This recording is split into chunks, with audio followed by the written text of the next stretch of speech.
So, hi everyone. Welcome to another Sunday Zoom meeting and another podcast episode. If you're listening to the podcast or watching on YouTube, you can find out more about our meetings here, getting involved in them, the Facebook community, paid private mentoring with myself on the website, www.acimwithkeith.com. Okay, so this week, and in case I forget to say it later on in the meeting, we will not have a meeting on our home ground for the next 2 weeks, next week and the week afterwards. Next week, I will be with your Uncle Jon Mundy on his Sunday with Mundy program, and there will be a link where you can join that meeting if you wish. I know we have people who view us on YouTube and are not on Facebook, so I will, when I'm uploading this recording, I will put a link in the section, so you can find that link there for joining us on that. I don't think I have it yet, but I'll get it off John. And the following week, I'll be with Awakening Together, which is Regina George Aiken's foundation there. So I do have a link for that, and I will put that in as well, in case you want to join us on either of those two meetings. And then the following week, we'll be back on home ground. Right, on with today. I do want to kind of pick up on where we were last week, and even sort of have some overlap with last week and build on it, because we've been doing the workbook lessons together in the Facebook group, and we have been learning about this new thought system that Jesus is helping us to instill, this entirely new way of looking at what you are and what the world is. And he's giving you exercises and information in order to very gradually awaken you awareness to your awareness of yourself. Okay, so that's what he's doing in the workbook lessons.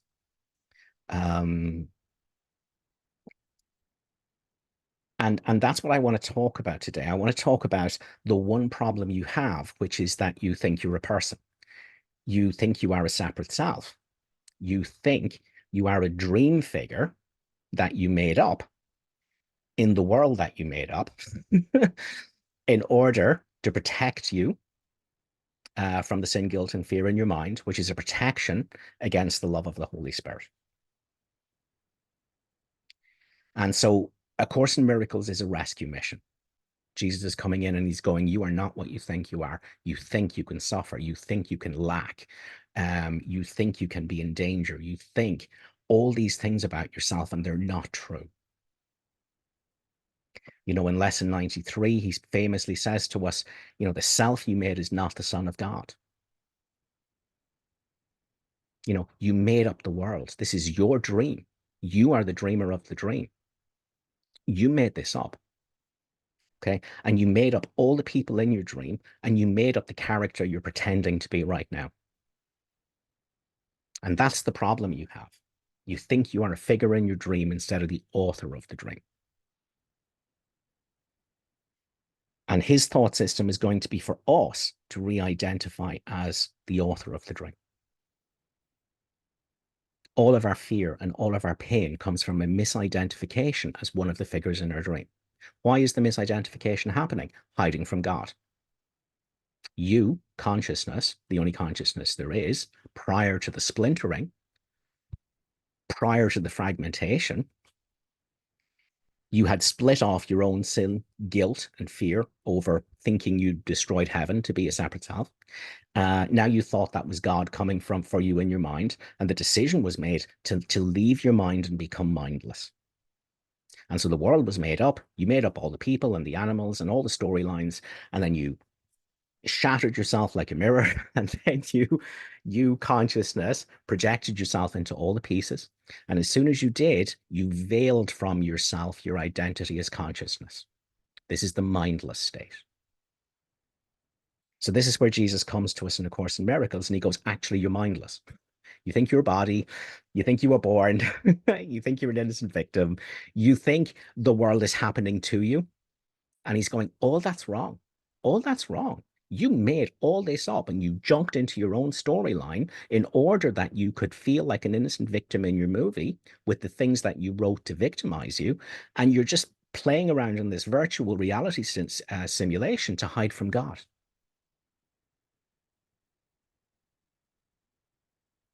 So there's another way of looking at things. In our workbook lessons during the week, Jesus says, I have invented the world I see. That's why I'm not a victim of the world I see. This is the storyline I wrote. My body has been attacked, it's been robbed, the reputation has been destroyed, I'm an innocent victim. Hang on, no. You wrote the whole story of the world, that body. You wrote the bodies that have victimized that body. Why did you do that? So you could pretend to be that body and go, I am an innocent victim. But he's going, no, if you step out of your delusion that you're a body, you're not a victim. You wrote the whole thing. And what does it matter? If you're not the body, what does it matter?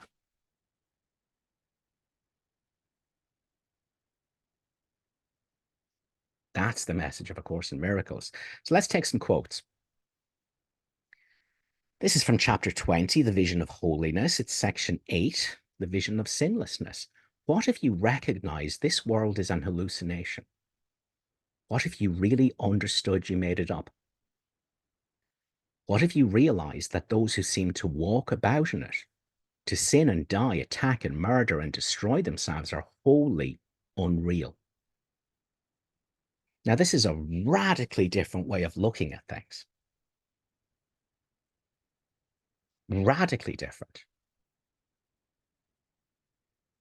If this is true, then where is the suffering? If this is true, who's getting reincarnated?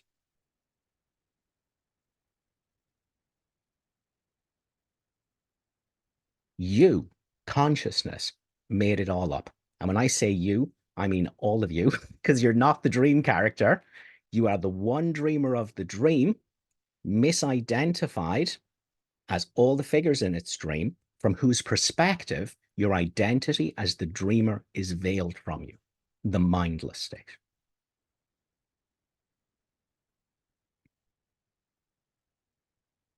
So when I say you made it up, I'm talking to everyone because there isn't an everyone. One mind is dreaming itself to be all the dream figures. And we must understand that in A Course in Miracles. A Course in Miracles does not make sense otherwise. If you can't grasp that one key metaphysical understanding, you will not understand when Jesus says things like he laughs as well at famine and starvation and death. You're not going to understand that. It's not going to make any sense to you. They watch the dream figures come and go, shift and change, suffer and die, and they're not deceived by what they see. Unless you understand there is one dreamer of the dream, dreaming itself to be all the characters in its dream, that's not going to make sense to you. And you'll never understand the healing Jesus is talking about in A Course in Miracles, because he's not talking about bodies. He's saying there's no one in the bodies. The bodies are empty. Jesus says, who knows he has Christ in him sees him everywhere except in bodies.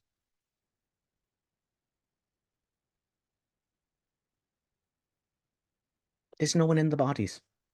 There's no one, so no one can be sick. Only bodies. I mean, a body can have an appearance. It can't actually be sick. A body can't say, hey, I'm sick. Okay.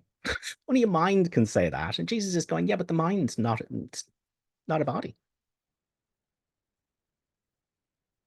Let's take another quote.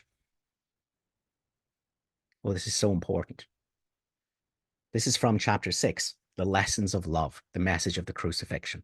Assault can ultimately be made only on the body. There is little doubt that one body can assault another and can even destroy it. Yet if destruction itself is impossible, anything that is destructible cannot be real. Its destruction, therefore, does not justify anger. To the extent to which you believe that it does, you are accepting false premises and teaching them to others. The message the crucifixion was intended to teach was that it is not necessary to perceive any form of assault and persecution because you cannot be persecuted. If you respond with anger, you must be equating yourself with the destructible and are therefore regarding yourself insanely. Now, here's the rescue mission. Jesus is saying, so what if they're crucifying a body? What does that have to do with you? That's not real. That's the dream you made up. Why would you be upset about that? Unless you think you're a body, unless you think you are the dream figure in your own dream, unless you are still in the mindless state. And this is what Jesus wants to wake us up from. Jesus is not saying, you're going to wake up now to your identity and you'll never be crucified. He's not saying that at all. He'd be some hypocrite. What he's saying is, you wake up to what you are and you're indestructible. And if you think about yourself in any other way other than your indestructibility, you're deluded. You're regarding yourself insanely. And if you are looking at any of your brothers and you're seeing them as sick, in any way, you're regarding them insanely, and you're only doing that because you first regarded yourself insanely. As Jesus says, all temptations is but the temptation to perceive yourself as a self that you are not. In darkness, you perceive a self that is not there. The self you made is not the Son of God. You made it up. The body's history, the body's story, you made the whole thing up. And now you're pretending to be that body so you can be an innocent victim and be without your guilt over attacking a God, which has never happened, and your fear of his vengeance after you that's not coming. So he's like, you've done all of this. You made this mess, this asylum of a world. And you did it so you could pretend, you consciousness, to be all the pieces, all the broken pieces in the dream. And each piece can perceive itself as an innocent victim of all the other pieces,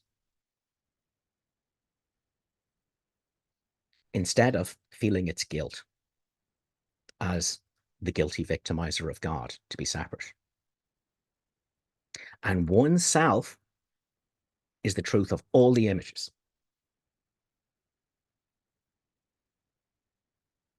The one dreamer of the dream.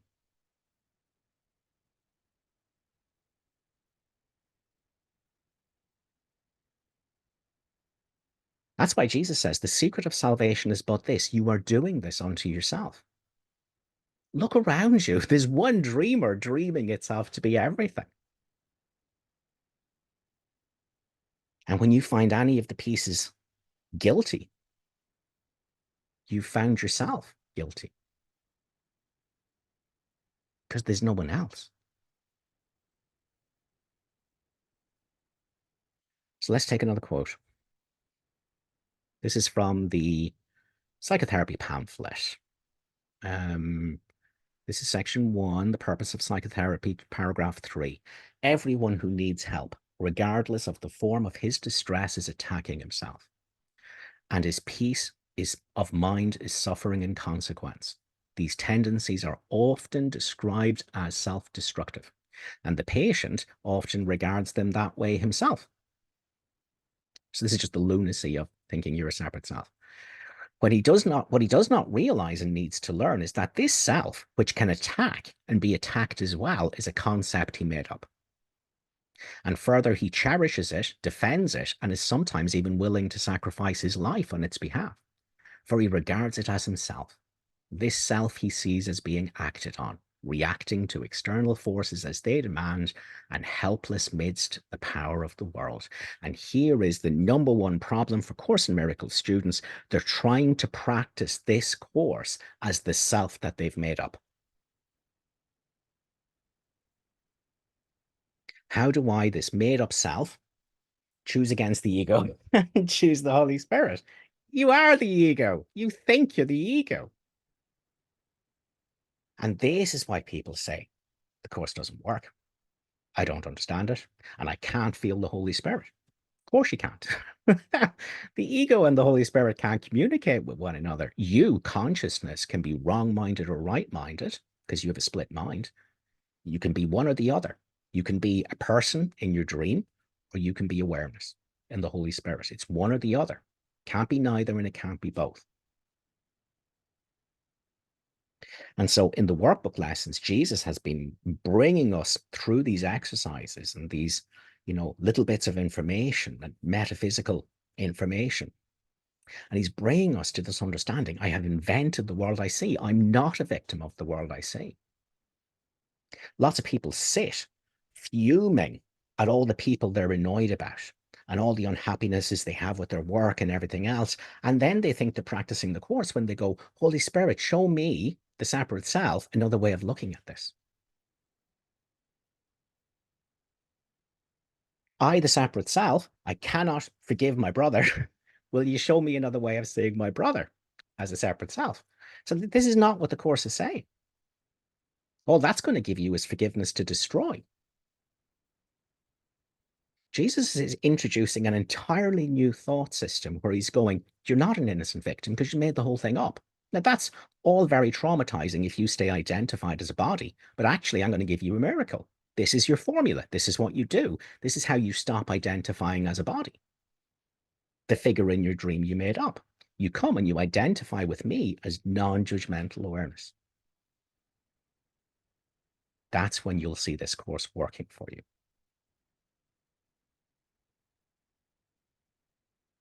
That's what makes the difference when you get this. There's no such thing as Keith. In lesson 8, Jesus says, the one wholly true thing we can say about the past is that it's not here now. And not many people have realized that when you think you're thinking about the past and the future, your mind is blank because it's not really thinking. You can't think about the past and the future. It's not possible. And in a later lesson, he says, you can't judge. He says, I've urged you not to judge. I'm not taking your rights away. It's not possible for you to judge. All you can do is believe the ego's judgments, all of which are false. What you are is non-judgmental present moment awareness. That's your identity. That's the understanding you need to have to do this course. There's no way you can do this course and go, how am I going to be a happy little body? Look at what they've all done to me. How is anyone supposed to cope with that? How am I supposed to cope with the abandonment? How am I supposed to cope with being on my own? How am I supposed to cope with the way my work is going? And the course is going, well, you don't. You're never going to cope as a body because you wrote the world to like completely overwhelm you and you could feel like an innocent victim of it.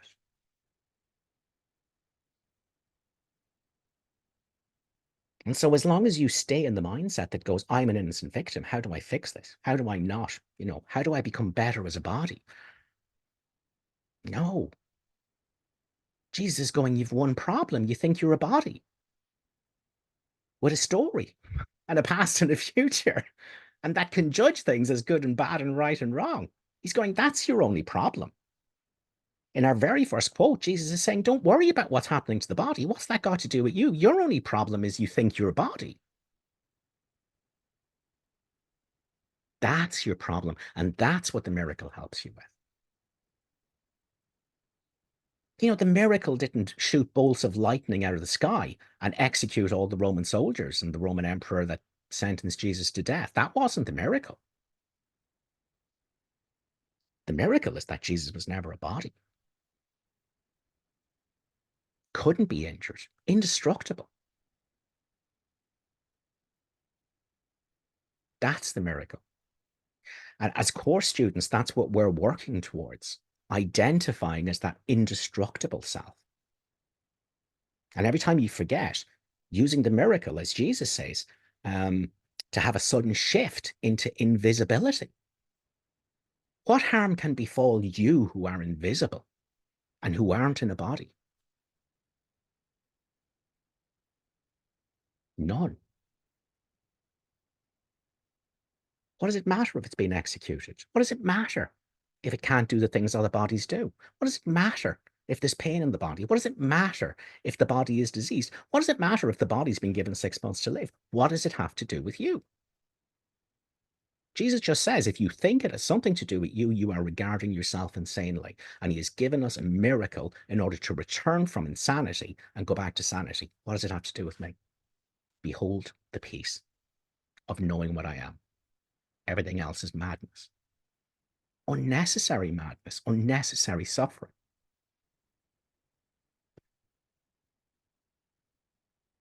So this is from chapter 7, the gifts of the kingdom. This is section 5, healing and the changelessness of mind.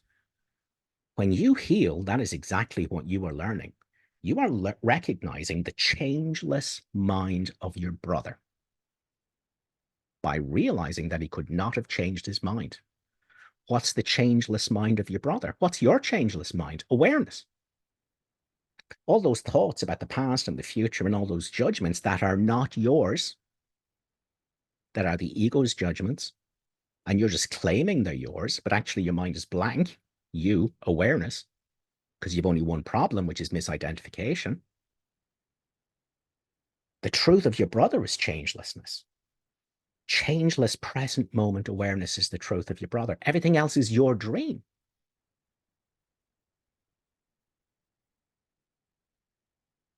This is how you perceive the Holy Spirit in him. It is only the Holy Spirit in him that never changes his mind. He himself may think he can, or he would not perceive himself as sick. He therefore does not know what his capital S self is. Enter the healer who does know what the capital S self is. Present moment, non-judgmental awareness. Not a story, not a body, not a figure in the dream. If you see only the changeless in him, you have not really changed him at all. By changing your mind about his for him, you help him undo the change his ego thinks it has made in him. The only reason, and this is the real empathy of A Course in Miracles, your empathy, your compassion is going out to the dreamer of the dream that thinks he's a body, that thinks he's a story, and that thinks he can suffer, thinks he can be sick, thinks he can get old, thinks he can die. That's the real empathy of A Course in Miracles. You don't make the error real and then try and fix it or feel bad about it. You made all the bodies up. You, consciousness, made them all up. Now you're pretending to be all of them. That's not where the empathy goes. Your empathy is for the split off parts of yourself that doesn't know its awareness in the Holy Spirit.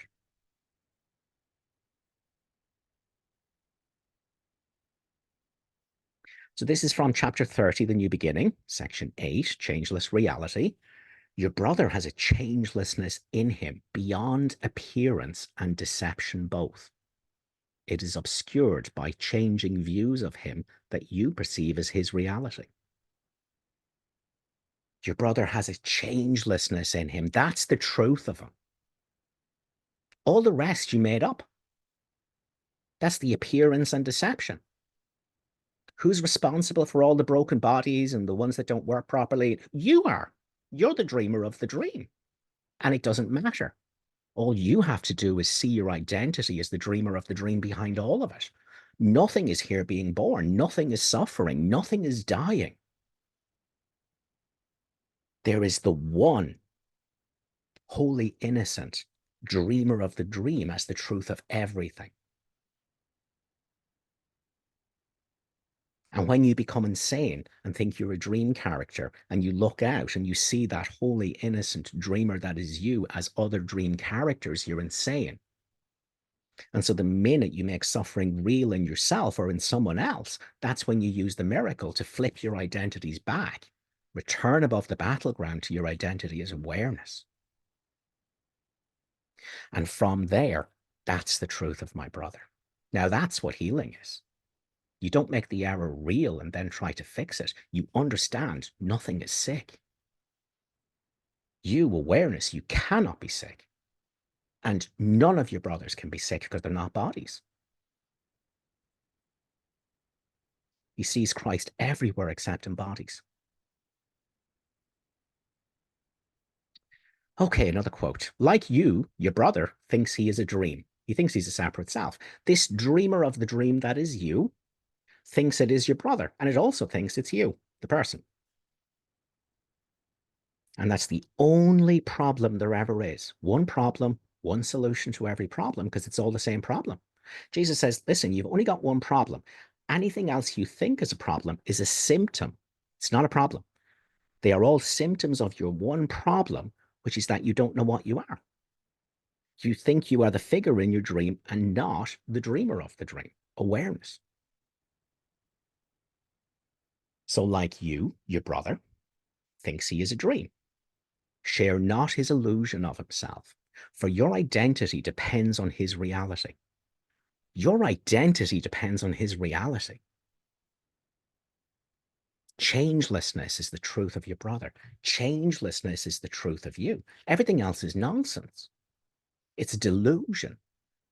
It's regarding yourself and the world insanely. Changelessness, awareness, pure present moment awareness. That's the truth of you right now. Everything else is just ego nonsense that you're identifying with, and it's got nothing to do with you, and it can't hurt you once you let go of your identification with it, even if it's crucifixion.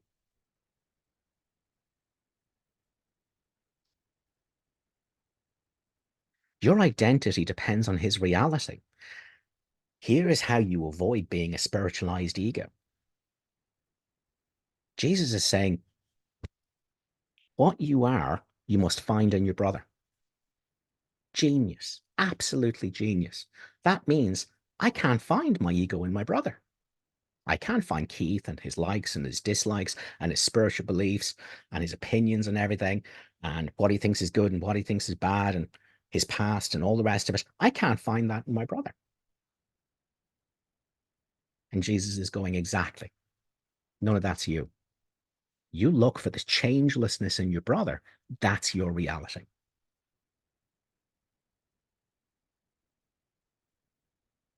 That's how you free yourself and your brother from the dream. Like you, your brother thinks he is a dream. Share not his illusion of himself. Your identity depends on his reality. Is he a dream, or is he the dreamer of the dream? Is he the change? Is he the changeless awareness?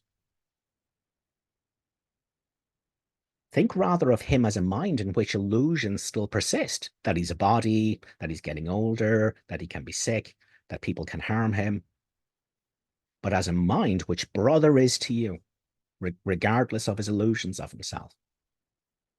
He is not brother made by what he dreams, nor is his body hero of the dream your brother. You're not my brother because we get along well. You're not my brother because you do nice things for me. You're not my brother because we come from the same country and support the same political party or football team. That's nonsense. That's a dream. It is his reality that is brother to you, as is yours to him. Your mind and his are joined in brotherhood. His body and his dreams but seem to make a little gap where yours have joined with his.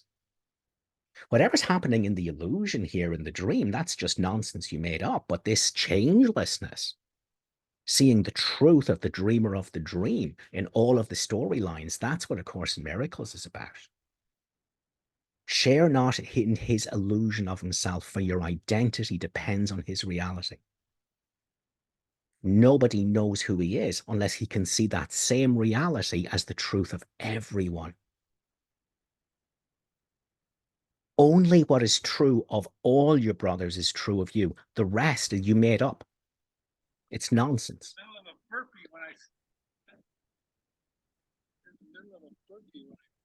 Okay. That's how it Here's goes. another quote. You can't work out. He'll make. Okay. um, It's so funny.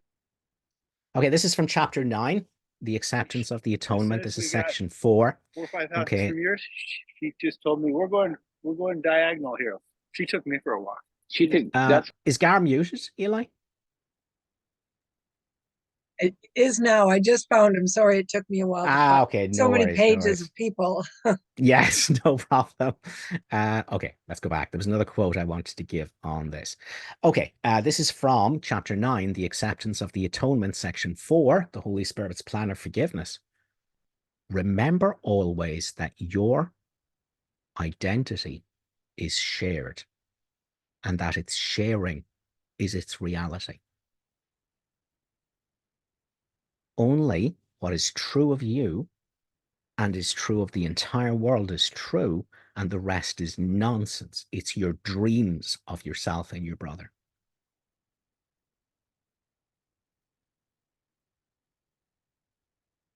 Okay. This is from chapter 15, the Holy Instant. The Holy Instant and special relationships. Now, okay, special relationship, that's where you are friends with someone or you're in a relationship with someone because of their specialness. Now, Jesus is saying all relationships start off as special relationships. You know, you see someone as different than other brothers and different than you, and you see something in them that you want, and you go in there and you start cannibalizing them and doing special relationship bargains with them. And he's going, don't be feeling guilty about that. That's how they all start. Okay. And I don't want to take them off you. I want to help you and show you how to turn them into a holy relationship. Okay. And a holy relationship is where you actually start seeing the truth of that person, which is the changelessness, in order to know it of yourself. And then you understand that that changelessness, that worth, is the truth of everyone and everything. The holy relationship excludes no one. You can't marry everyone. You can't be everyone's best friend. You can't play football with everyone. You know, you can't be in the book club with everyone. But what you see as the truth of your brothers that you are having roles with, that's the truth of everyone without exception. All the differences are just nonsense you made up. And that's what a holy relationship is. It excludes no one at the level of content. Obviously, at the level of form, you can't marry anyone, everyone, you can't be everyone's best friend. That's just form. But in the content of your mind, there is one beloved of God that is the truth of all your brothers. And all the things that seem different is just nonsense. So here's the quote, chapter 15, the Holy Instant. Everyone on earth has formed special relationships. And although this is not so in heaven, the Holy Spirit knows how to bring a touch of heaven to them here.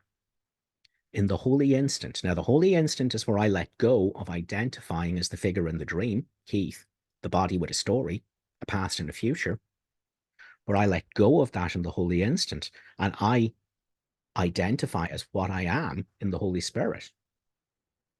So in the holy instant, no one is special. No one's different. For your personal needs as an ego, because I don't have any now, I've let go of my identification as a person. So your personal needs intrude on no one to make your brothers seem different. They're not. The one changelessness is the truth of all of them. One, holy awareness, that is the memory of Christ and God as one, this awareness that I am in the Holy Spirit, is there in all of my brothers, either expressing the love it knows itself to be or crying out for the love it doesn't know it is, but it's all love. It's all changelessness. So without the values from the past, you would see them all the same and like yourself, nor would you see any separation between yourself and them. In the holy instant, you see in each relationship what it will be when you perceive only the present. And in the present, there's just present moment awareness, which is the truth of everything, everyone, God's one holy innocent son.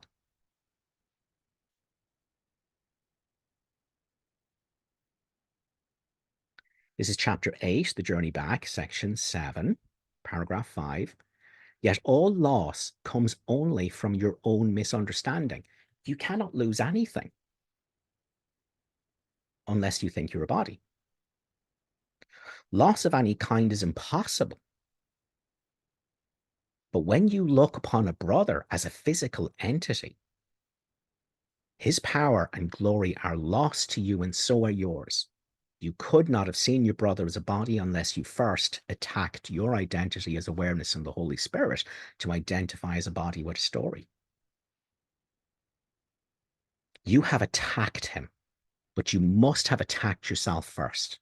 I must attack the Christ in me, the non-judgmental present moment awareness that I am. I must attack that to identify as an illusion of myself, to split it off, and to rise as an imaginary separate self made out of stories. And once you've done that, once you've attacked yourself like that to be an ego, the figure in your dream, now you'll attack your brother, who is the Christ, who is this changelessness, to see him as a body.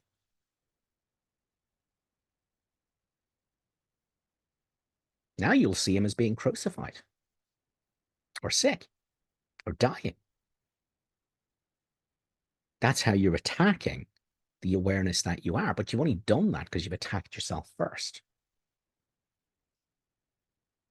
Do not allow him to belittle himself in your mind, but give him freedom from his belief in littleness. He is not a body. He does not have a past or future. He is indestructible, holy, innocent, unlimited, boundless, non-judgmental awareness, the one holy innocent dreamer of the dream that is you, and all is well. Now, shall we take another quote?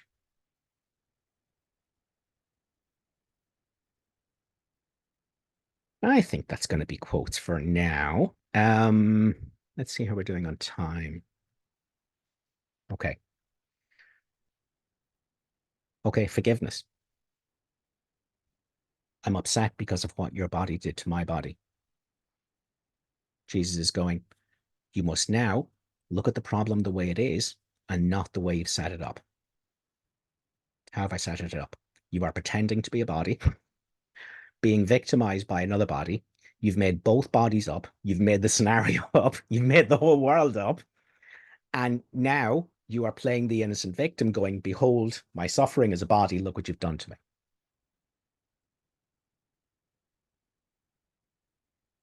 And Jesus is going, the way you've set it up is that the problem is what's happening to you, the body. You're being crucified. You're being robbed. You're being assaulted. Your reputation is being destroyed. That's the way you've set it up. That's the storyline you wrote. Not just for that character, all the characters in the world ever, because you're the one dreamer of the dream. That's how you've written it. Why did you write that? So you could go in and pretend to be an innocent victim and be without your guilt. Now you can see it in the scripted victimizers. So you have to look at the problem the way it is, not the way you set it up. The problem isn't what's happening to the body. The problem is you think you are a body. And having done that, now you're projecting responsibility for the awfulness of separateness out onto the movie characters that you made up. You did this to me.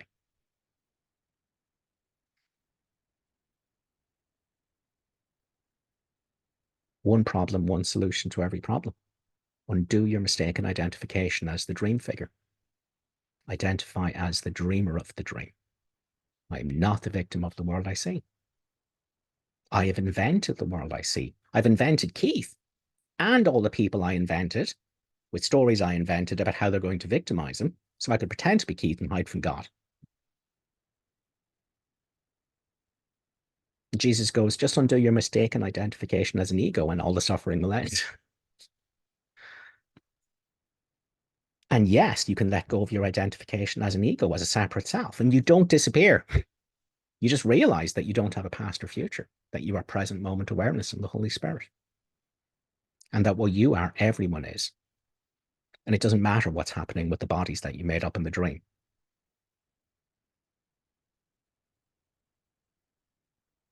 So it starts off where I see the guilt in you for my suffering. I see the one innocent dreamer of the dream as guilty because of what one of the dream characters is doing. And with the miracle, I go, hang on a minute. The guilt's not in you because you're not a movie character. You're the dreamer of the dream. You can't be guilty. Now the guilt's in me. Now this awfulness I want to see in you, this is in me. The second step of our miracle process, our forgiveness process is, but hang on, I'm not a separate single either. And there's no guilt in me. All guilt arises on behalf of a non-existent separate self. A body identity, a story. And the minute I let it go, I feel the peace of what I am as awareness. Now I see my brother as the same awareness I am. Once I know I'm not the body and that what's happening to it has nothing to do with me, now I see my brother is the same awareness I am, the same dreamer of the dream I am, and what his body is doing has got nothing to do with his reality. Now I forgive my brother for what he hasn't done. Awareness did nothing to me because I'm not a body. Nothing was done to awareness because it can't be harmed. That's the message of the crucifixion. If you're upset about what's happening to your body, you're insane, regarding yourself insanely. You don't realize your awareness. The dreamer of the dream, you think you are the figure in the dream, and you're insane. And you use the miracle to undo your mistaken identification. Crucial, crucial, crucial. So that's where we're going to do the course properly. We're not going to be sitting as the poor body with an awful past and the people that victimized it and the fear of what's coming in the future. And we're going to go, now, Jesus, use your course and, let me behold the Holy Spirit and this is all going to be fabulous. That's what everyone tries to do. That's why the course doesn't work for most people. You're not a person. There's no people. And that is the different thought system Jesus is introducing. And if we do his workbook lessons, if we practice the miracle, we're going to awaken to this indestructibility that's always in our mind. In behind the I am this madness and I am that madness, you've a split mind. There's another mind in there, which is just pure present moment awareness, indestructible.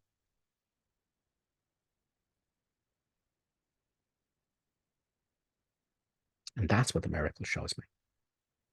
The miracle doesn't mean that the body isn't crucified. The miracle shows me I'm not a body. It's got nothing to do with me. I can't be sick and I can't die. I can't be assaulted. As Jesus says, you cannot be persecuted. If you think you can be persecuted, you're insane. Use the miracle. Go back to your identity in me as non-judgmental awareness. And this is what he's saying about healing. The healer understands that your brother is the same as you. It's only one innocent dreamer of the dream, and he can't be sick unless you regard him insanely as a body, as one of the figures in the dream that you made up. So that's not how you see your brother. So the only healing that ever has to happen is when your own mind, or you thought something was sick. How could the dreamer of the dream be sick? He's not a dream figure. You just made that up. No one is sick unless you're insane. And again, you use the miracle to return to sanity.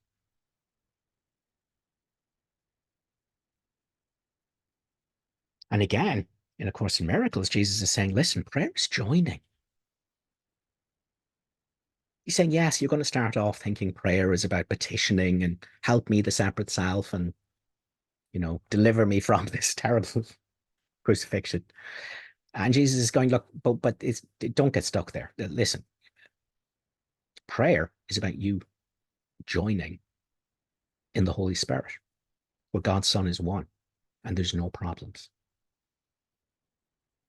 So A Course in Miracles is you realizing that prayer is joining with the Holy Spirit's awareness to realize there's nothing to pray for.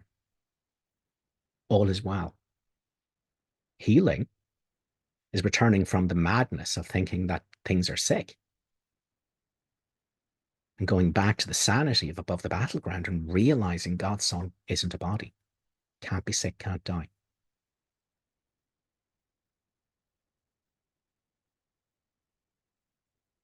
And forgiveness is forgiving your brother for what he didn't do. Because your brother is you, the innocent dreamer of the dream, the changelessness, the stillness that is awareness. And it isn't doing anything to anyone. Nothing's being done to awareness. That's your dream that's playing out there, and you made it up, and it doesn't matter. It doesn't matter at all once you're not misidentified as a body.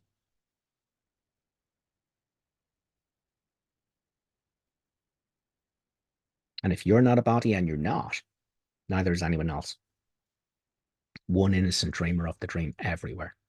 The holy relationship that includes the whole world. That's vision.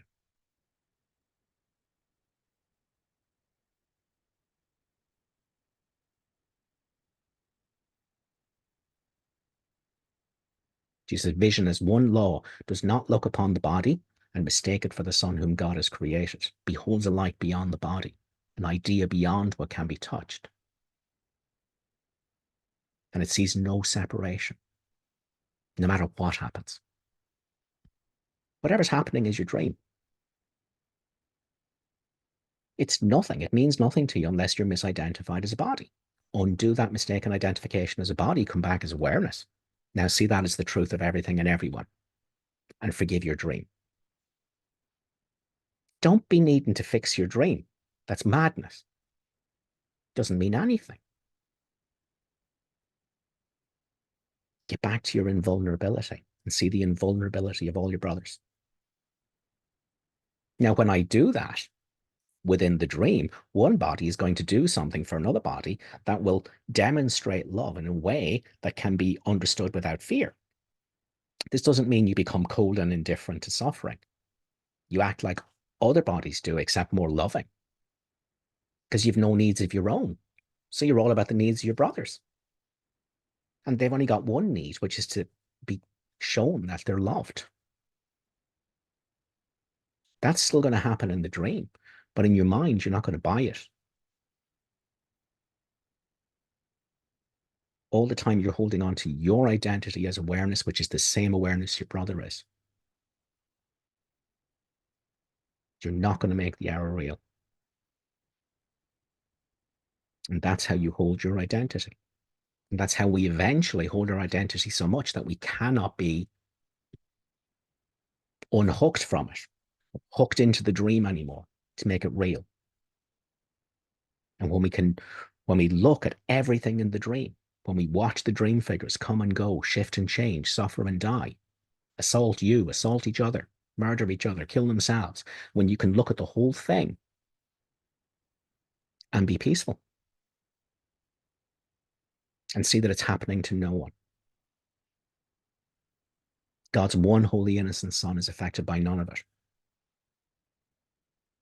You're ready to awaken from your dream. So that's what I wanted to talk about today, because it's the flavor of the lessons and it's Jesus trying to instill a new thought system in us. And what I really want you to understand today is that you cannot practice the course as a person. We introduced that idea last week, but I really want to hammer that home. Whatever way you try to do the course as a person is nonsense. It's all about you changing the identity that you have in the Holy Spirit. In today's lesson, Jesus is saying, here's how you apply today's lesson. I seem to be sick, but my mind is part of God's and I'm very holy. I seem to be murderously angry, but my mind is part of God's and I'm very holy.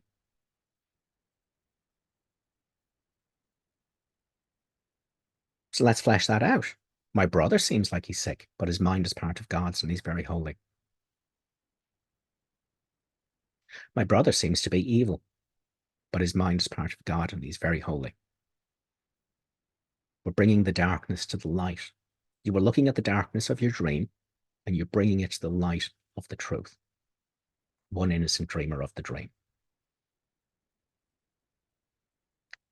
Eli, do we have anything in the chat box to deal with? Yes, you have quite a bit in the chat box to deal with, and Fair I'm almost enough. tempted to draw a line already. Okay. Well, let's draw a line for now then, and we'll see if there's anything left over.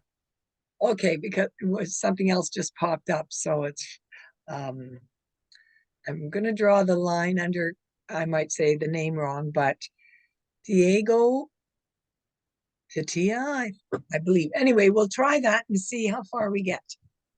So this is from Not Joyce. She says, isn't my identity at Avatar Joyce disidentifying from its own self, own avatar? So to identify more closely with an avatar, Jesus, since none of this actually has happened.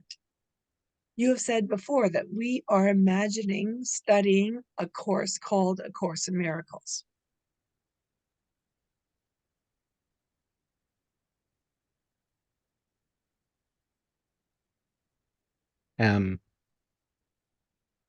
Okay. That doesn't sound quite clear. It does a question. Yeah, Okay. I had a bit of a hard time reading it too. No problem. Let's give it a go. Jesus realized he was Christ when he stopped believing in Jesus. He looked and went, there's no separate self there. And when you look from the holy instant and the miracle and you look and you go, there's no separate self there. And suffering collapses. And what I am is awareness. Well, that awareness you are, that's what Jesus is. That's what I am. That's what sparkle is. That's what the grass is. That's what everything is. It's the one holy innocent dreamer of the dream. Okay, what you are is awareness. Jesus says everyone is obsessed with finding, the concept of who he is. And Jesus says salvation is nothing more than the escape from concepts. What you are is a pure present moment awareness. Drop all the concepts. That's what you are. All the concepts are lies. So Jesus is that pure present moment awareness, which is the memory and consciousness of God and Christ as one. And so are you, when you're not identified as Joyce, the dream character you made up. So Jesus is that wonderful symbol for us of our right mind. But Jesus isn't the ghost of a body. Again, there's no Jesus, like there's no Keith and there's no Joyce. God is one sun above the battleground, and the miracle takes you there. And you see the same changelessness in everyone. So I hope that makes sense. Where should we go next, Eli? Okay, this is from Juliana Giordani. Anyway, hi, Keith. When you say that all we need to do for forgiveness is to open and welcome the feeling, emotion, because we are the sky, my question is, while allowing it, we have to feel as the sky, and Christ, in order to fully allow, or do we have to feel as Christ in order to fully allow it? Sometimes I can grasp, stand, feel peaceful, but sometimes it seems really far away. However, I feel I am allowing the disturbed feelings. Could you comment on it, please?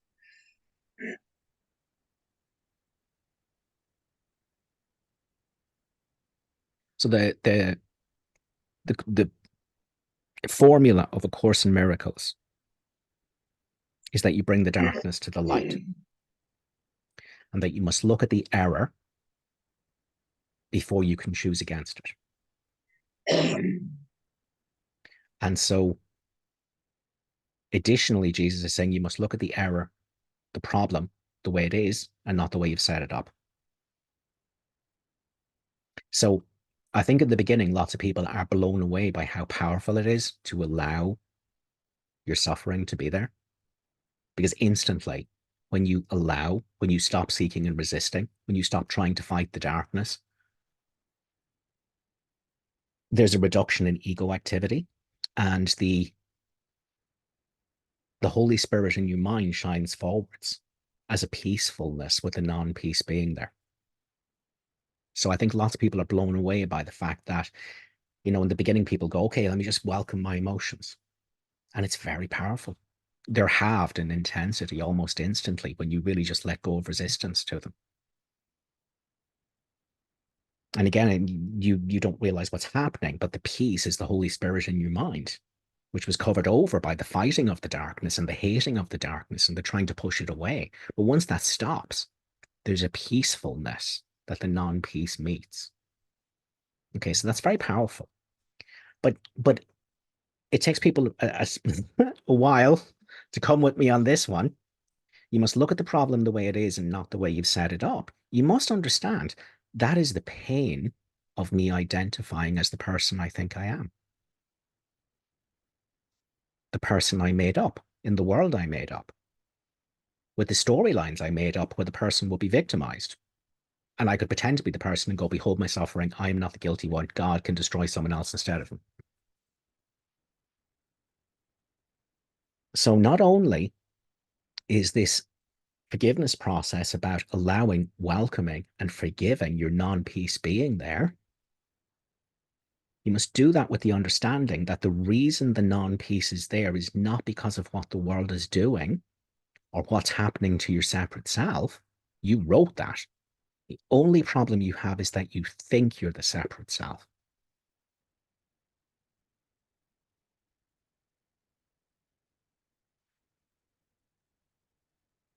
Let's imagine Jesus hadn't already awoken from the dream of death before the crucifixion. Let's imagine that the resurrection didn't come before the crucifixion, which it did. Jesus awoke from the dream of death beforehand. But let's imagine Jesus is being crucified on the cross, and he wants to do this allowing and welcoming. If Jesus is allowing and welcoming the pain to be there and allowing and welcoming all the upset and the pain to be there in his mind, now Jesus was not doing this. I'm just thinking of an example that makes sense. Instantly, the whole thing will become much more tolerable because the Holy Spirit will become available in his mind.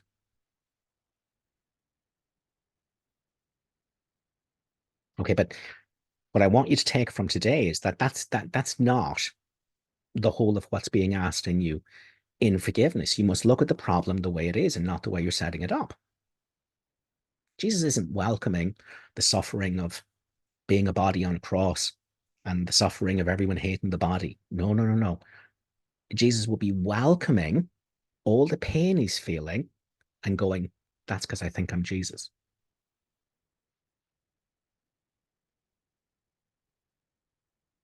That's looking at the problem the way it is and not the way you've set it up. Of course, Jesus was going to be victimized. Of course, the body was going to be victimized in the dream. That's what we did. We wrote a dream where all the bodies would get victimized. Big deal. No one's a body. And so in your situation, then, you see the part you're missing is that you're going to allow the suffering to be there, but that's the suffering of you thinking you're a person. I mean, you wrote the person to be victimized, to be overwhelmed, to be stressed, to suffer, to be the innocent victim. That's going to happen. But that's not the problem. The problem is you think you're the person. You want to be the innocent victim. So you allow the suffering of choosing to be an ego to be there without judging it. You allow, you welcome, you forgive. And now, in that activity, your identity as awareness comes into your mind. Here I am choosing to be a body with a story and look at the suffering that's there. Of course it's there. But in the forgiveness, in the allowing, in the non-resistance, the absence of the ego seeking and resisting and fighting, the stillness of the Holy Spirit in your mind is there. There is a softness comes in around the suffering.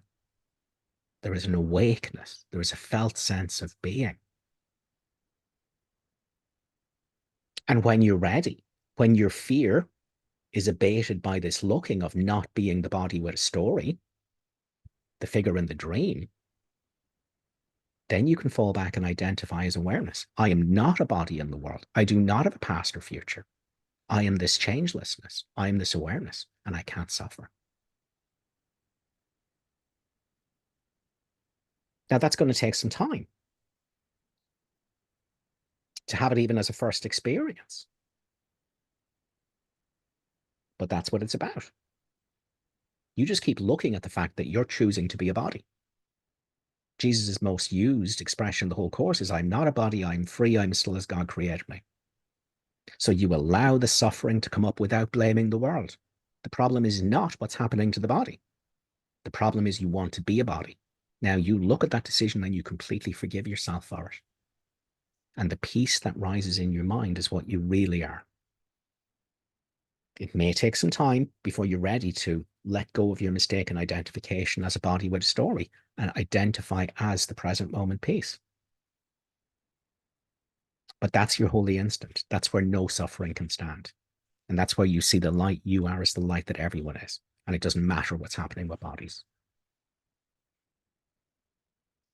So I hope that makes sense. Where should we go next, Eli?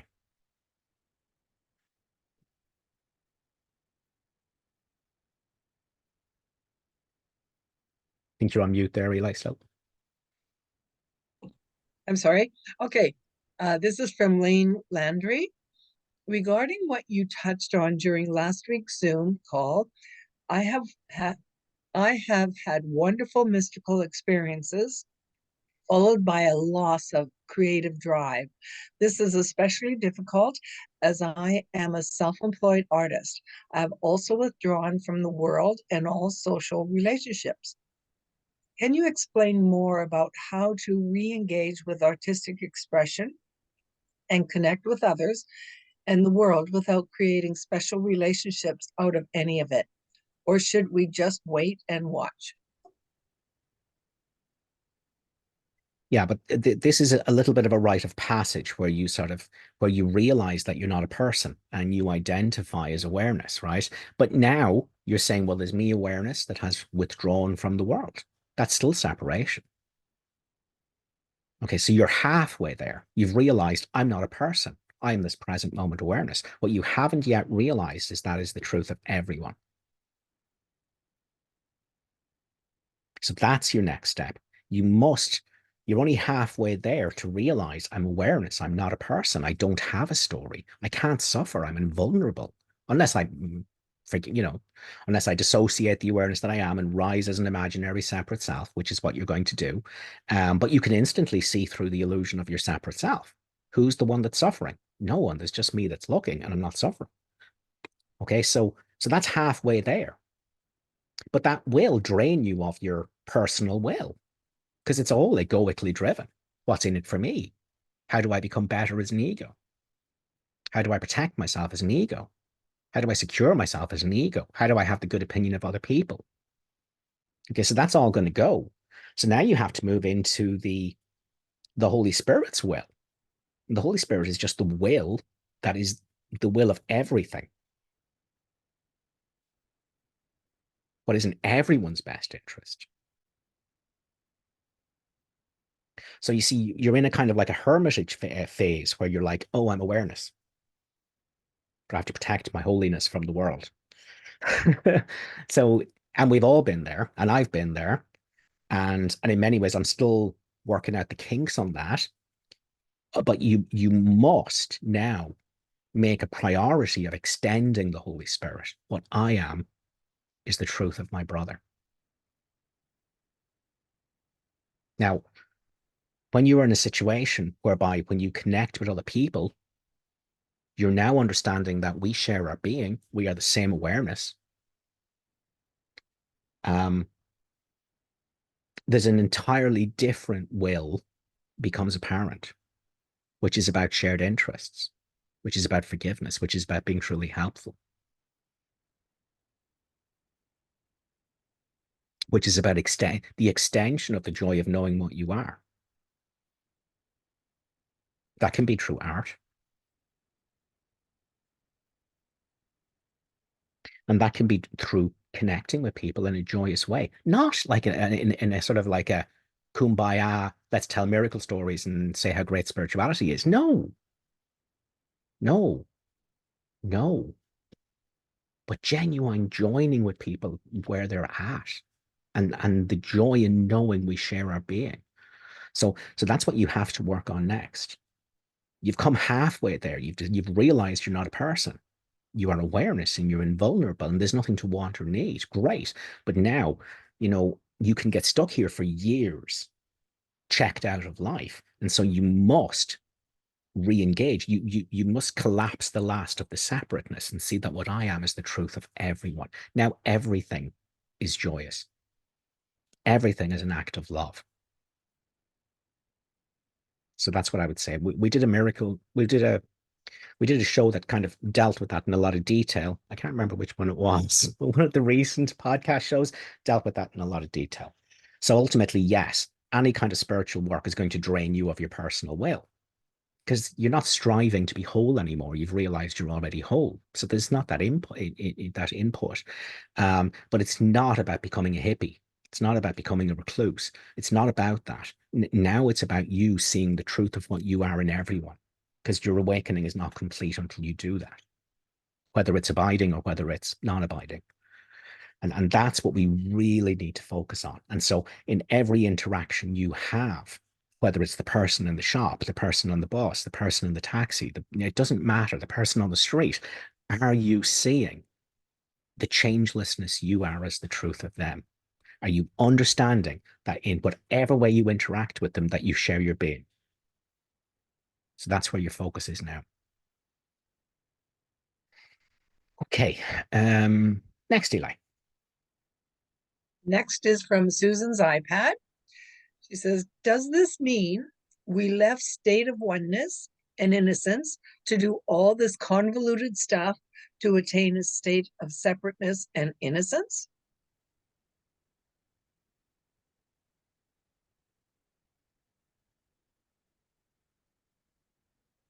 Okay, there's an apparent separation from oneness, which came with terrible sin, guilt, and fear. Okay, so you made up a world where you could pretend to be all the bodies being victimized. And in that experience of being the victim instead of the victimizer, you would be without the awful guilt. So the decision was apparently made for separateness, and but the sin, guilt, and fear of that is appalling. And then the world is the defense against having to feel the sin, guilt, and fear inside of me. I can keep my separateness. I can be a separate self, albeit mindless, thinking I'm a story character.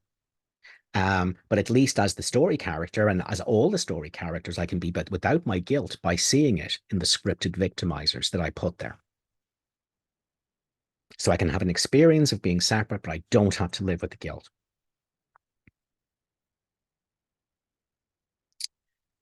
Okay, what's next, Eli?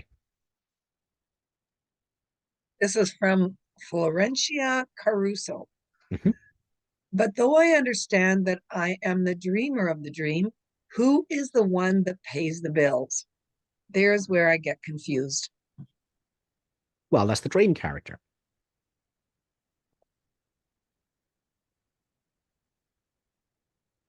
So in the dream character is either going to pay the bills or they aren't going to pay the bills, but that's not you. You're the one who sees that.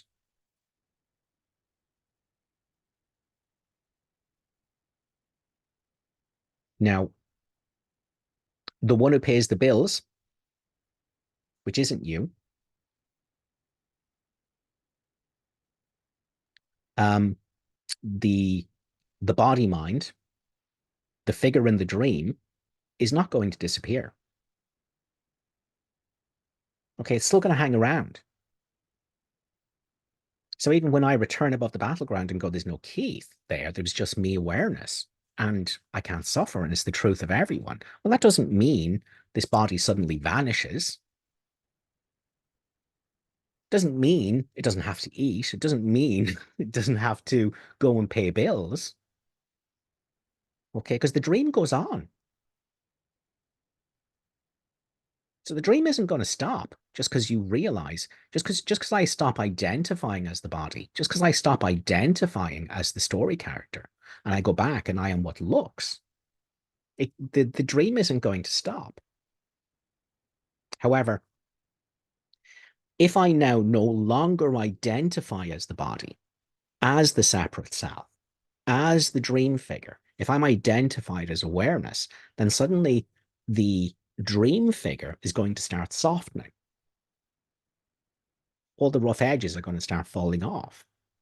The dream figure is now going to behave more and more in line with like shared interests and being truly helpful and not being needy or clingy or and behaving in a certain way towards the dream. So again, if I identify as the dream figure, thoughts of lack and need and want and clinging and grasping and seeking and all that's going to just, get translated into more thoughts and actions and decisions and all that within the dream. Now, I'm not that, but I'm deluded that I am a separate self in a body, and therefore this is what's going on. And so within the dream character is going to be problematic for itself and everyone else, but that's just a dream. But when I come back out of the dream and go, hang on, here's what I am, awareness. And I'm not drawing my identity from the dream that's still continuing. Now the dream character starts acting out what will be the Holy Spirit script. So if I misidentify as a body, the body starts acting out a script of, separate interests and judgment and hatred and need and want and clinging and upset and anxiety and depression. However, once I undo that mistaken identification and come back and know what I am, which is the truth of everyone, now the dream character starts acting very different. But I'm not the dream character in either instance. There's nothing actually happening here. There is no here. It's just a projection of what you're doing with your mind, but you're not in the dream. Awareness is not in the dream. The dream is an awareness. Happening within awareness, known by awareness, and made out of awareness. But awareness isn't one of the characters in the dream. So when I think I'm the character will act insanely and from a place of lack and need and want and competition. And when I know I'm not the body and the separate self with a history and a story, when I disassociate from that and I know my identity is awareness, now the avatar is just going to act completely different in the dream. But I'm still not the avatar.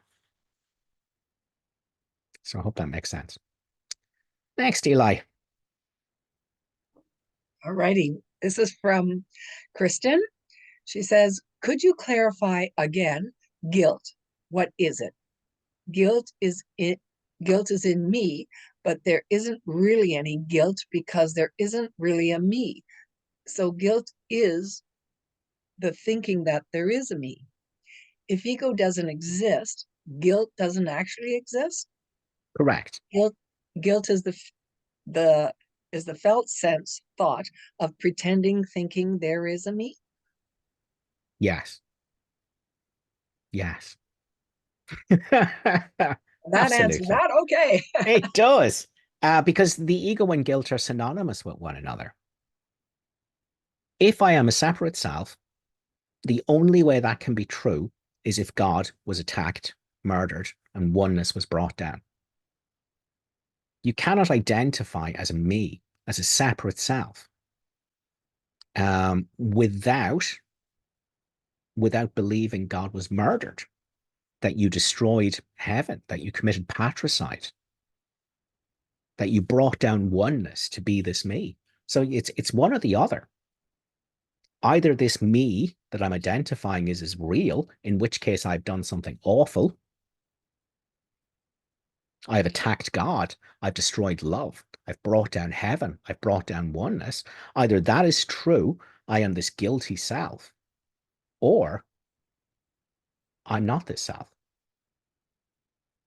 And only love is real. And there's no guilt because God wasn't attacked. So it's one or the other. So the minute I identify as a body, as the dream figure in my dream, the minute I do that, all that guilt is there unconsciously because God was attacked. I've done an awful thing.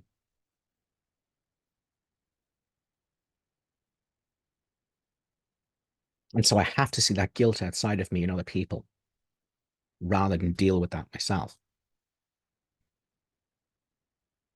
But if I take it back from other people because they're not people, they're just an innocent dreamer of this dream of separateness, and now the guilt is mine, but then I'm looking and going, well, that's the guilt of me believing I'm a separate self. But I'm not a separate self either. I'm what's looking. I am the forgiveness. I am the non-judgment. I am this field of openness, this yes that is awareness. And there's no such thing as guilt. So forgiveness and the miracle is not it's not actually dissolving guilt. It's not getting rid of guilt. It's not fixing guilt. It actually reveals that there's no guilt there. Because when I stop identifying as the body, as the story, and I identify as the awareness that's looking, again, you, the decision maker consciousness, you can be wrong-minded or right-minded. You can't be both, and you can't be neither. So either you are the separate self and guilt is real, or you go back and identify as awareness and the guilt can't stand. It disappears as the illusion it is. There's no separate self there to be guilty. And that's what the miracle establishes. That's what being above the battleground establishes. I look at the guilt of believing I'm a separate self, a body with a story, and I feel myself as what looks. And if I'm this, there's no separate self there. There's no guilt. So yeah, guilt is a complete illusion. We made it up. We made up sin, guilt, and fear to make separateness seem more real. Because if I'm a separate self, then God was destroyed. I am guilty. I have sinned. And I need to be afraid of God's punishment. But the minute I undo my mistaken identification as a separate self, there is no sin, guilt, and fear. Next, Eli. Yeah, so the last chat question was from Diego, and you have your hand up, so why don't you just unmute yourself and you can ask your question. So take yourself off mute there, Tiago. There she. Hi, I'm Thiago's Hi, Tiago. girlfriend. Thiago's here. Thiago, I am Thiago. Nice to that's meet you, Tiago. Keith. Very good. Nice Nice to to meet meet you. you guys too. She's Lauren. I'm Lauren. Very good. I'm American. She's Brazilian. I'm Brazilian. We are in Brazil. Just now. Muito prazer, muito prazer. Do you speak Portuguese? Só pouquinho. Oh, that's nice. Yeah. She has another question. Go for it. So my question, two parts. First question, which I've heard you answer before, but it still doesn't sink in, is when do you remove yourself from certain situations in the dream, knowing that you're dreaming? But how do you know, like, when is it time for you to stay away from certain situations?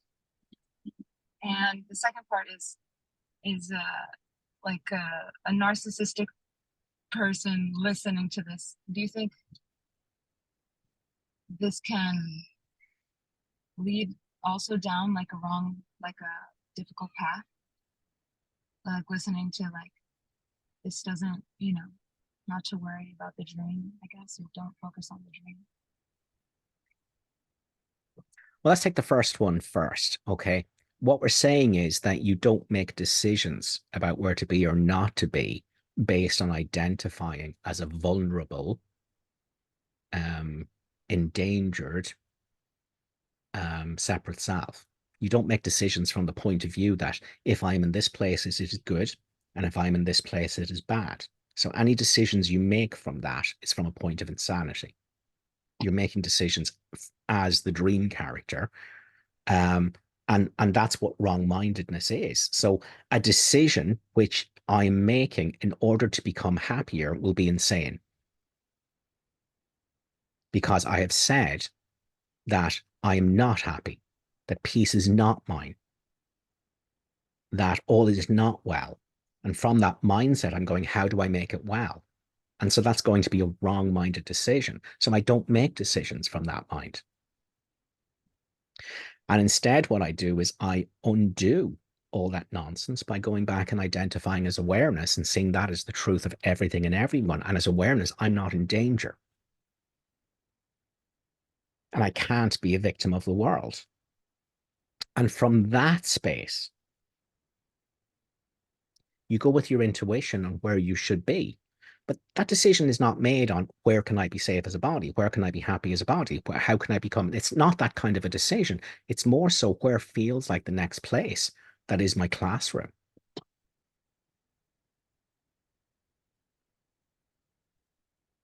Can I ask a question on top of what you said? Oh, that's Now, awesome. going on to the next place, does that mean that the place that you're currently in, does that have to be resolved, or you have to become in peace with the situation that you're in? No, you need to Before you move realize on? that you need to realize that no situation can take your peace from you unless you're insane. I'm insane. Yeah, but we're all insane. As soon as you identify as a body, you're insane. Okay. So when we're saying the world has power over me, that's insane, because the world, there's no cause in the world. The world is only an effect. And so the world has no power to do anything to you or cause you to feel anything. The only thing that causes you to feel anything is what you're doing with your mind, which teacher you're choosing, what you're choosing to identify as. So if you're choosing to identify as an ego, a separate self, a body, a figure in your own dream, if you do that, then there's no peace in that. But there is a dream you've made up, so you can blame other elements of the dream and go, you've taken my peace from me. But if I return to my right mind, I'm peaceful no matter what's happening. So I return to that mindset where I'm peaceful no matter what happens. Now I can make a guided, intuitive, right-minded decision on where is the next appropriate place to be in my classroom for awakening. And it might be that I stay here and it cannot take my peace from me, or it may be that I need to be somewhere different. But it's not going to create my peace. I have already found my peace by remembering what I am, not by looking for it as an illusion of myself. So this is what Jesus means in the Song of Prayer. He says, you cannot then ask for the echo, which is knowing the right thing to do. He says, that's nonsense. You can't stay a separate self. You can't think that the world has power over you and then know what you should do to like fix it. He said, that's nonsense. You're asking for an echo. It's the song you want. And the song is your remembrance of what you are in the Holy Spirit, which cannot be anything but at peace. And you go back and you touch into what is the truth of you and the truth of everything and everyone. And from that space, then there's an echo. But you cannot have the echo without the song. It's the song you want. As Jesus says, with it come the harmonics and the overtones, and that's the guidance and knowing what to do and where to be. That'll come. That will be the echo of the song. But the song is for you to go back into your identity in the Holy Spirit, which is the truth of everyone, and know all is well, even if I'm being crucified. Now, from that space, you can have your echoes and know where's the right place to be. So does that make sense? It makes sense. It's still, I feel like it's hard for a body to understand. So you just need to practice disidentifying as a body. Okay. Now, in terms of narcissistic personalities, I mean, this cuts in so many ways. I mean, lots of narcissistic personalities simply declare themselves enlightened and holy egos, and they're very special, and they're doing special work for the Holy Spirit in the world. The Holy Spirit has made them into a special person that knows more than anyone else and can help people more. So you'll see lots of that in the spirit. I mean, you see a lot more of that in the Course in Miracles community than you do in other spiritual communities. This like spiritualized ego phenomenon, which is like, behold, I have awakened. I am the special one and the holy one. And I have a very special relationship with the Holy Spirit, and he gives me special missions, and behold my missions, and does everyone see how special I am? Okay, so you're going to see a lot of that, right? Do not be taken in by that. Humility is how you'll know someone who really knows the truth of who they are. So yes, you'll see it that way. It really, you want to bring your focus away from what will the narcissist do in the world. But what you want to do is you want to understand that what's happening in the world doesn't matter. It has no power over my peace because it's not real. And whatever's going to happen in the world, you've written it to happen, and it's going to happen. So bring it on and realize it has no power over you. Because behind every storyline of a narcissist that you wrote, so you could feel like they're innocent victim, behind all of them is the one dreamer of the dream that's you.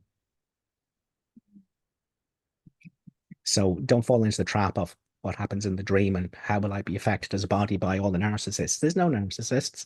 That's your dream. There is one holy dreamer of the dream to be seen in everything.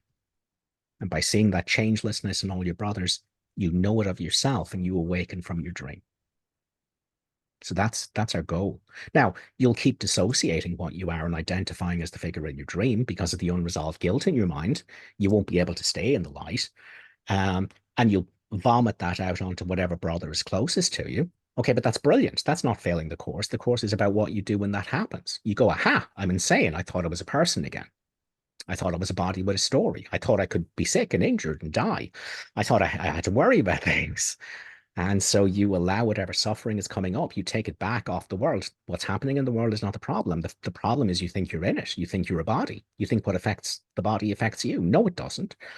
So you allow, you welcome, you forgive, and you go back to your identity's awareness. And you see that as the truth of everything and everyone. So that's your forgiveness and your healing right there. And that's your peace restored. You have remembered your invulnerability. Remember, if you don't feel invulnerable, then you're insane. You think you are the figure in your dream. You are invulnerable. You're the one dreamer of all of us, and the dreamer is never in danger from his dreams. Thanks, guys. So does that bring us to a conclusion then, Eli? Yes, you're all caught up. Yeah. A minha pergunta tá escrita, So, você quer falar pra ele? Aqui, ó. So just in terms of a wrap up, the body mind is not going anywhere. Your body mind is not going anywhere. You're not being asked to pretend it's not there. You're not being asked to deny it, your experience of it. But you are quite simply being trained by Jesus to stop identifying as it. It is a communication device. That's what it is. It's not you. Okay, so you're changing its purpose. The body is no longer a symbol of your separateness and your innocent victimhood. It is no longer that. It is not going to disappear. You don't have to pretend you don't see it. You don't have to deny it. You don't have to neglect it. But what you the simplest thing in the world in your mind is that you're learning that it has a different purpose. It is not what I am. It is a communication device. It is not my identity. And this communication device, may be capable of bringing creativity into the world, being helpful in the world, sharing joy in the world. It will find its own unique contribution towards the atonement. And you're not going to be identified with it.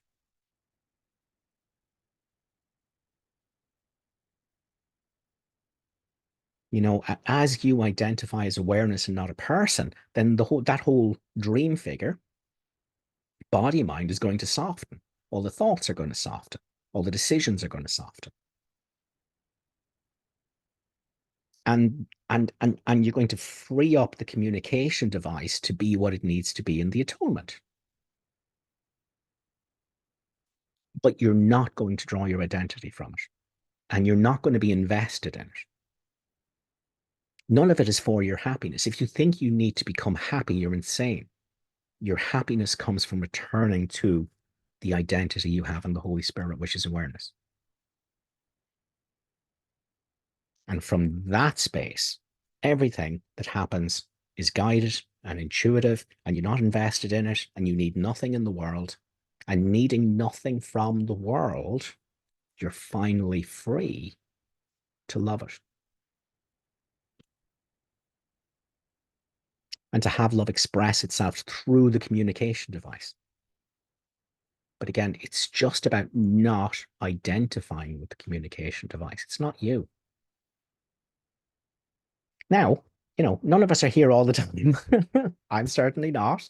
It's pendulum swings. It's pendulum swings all day where you go insane and you know you're insane because you think you're suffering. Impatience, irritation, judgment. As soon as that happens, you just go, oh, I was insane. Let me go back to the truth. The awareness that I am. Am I these thoughts? Are they me? Or am I the one that's hearing them? And they're not your thoughts. They're the ego's thoughts. You can't have past thoughts. You can't judge anything. And so once you go back to your identity's awareness, that's just what's apparently happening in your dream figure. But it's not you. They're not anyone's thoughts. They don't mean anything. It's nonsense. And as you are the awareness of thoughts and feelings apparently happening without claiming them as yours, they start softening. They start changing. They start to reflect a different teacher. So again, we're not about an unworthy form of denial in terms of the body in the dream, the figure in the dream, the body mind. We're not practicing an unworthy form of denial where we're trying to pretend we don't see it. All we're doing is learning it's not my identity. It's made out of me, but I share none of the body's limits or fate. Now it's a communication device, a fearless communication device. So I hope that makes sense. Guys, thanks a million for your attention again this week. Have a wonderful week, and we will catch up in the group, and I will place links for your Uncle Jon Mundy's show next week in the description of this YouTube recording and in the Facebook group. And I will do the same thing for the Awakening Together satsang when I have that. Thanks, guys. Have a great Sunday. Thanks so much. Thank you. Thank you so much. Everybody. Have a great Christmas, Bye. everyone. Love you.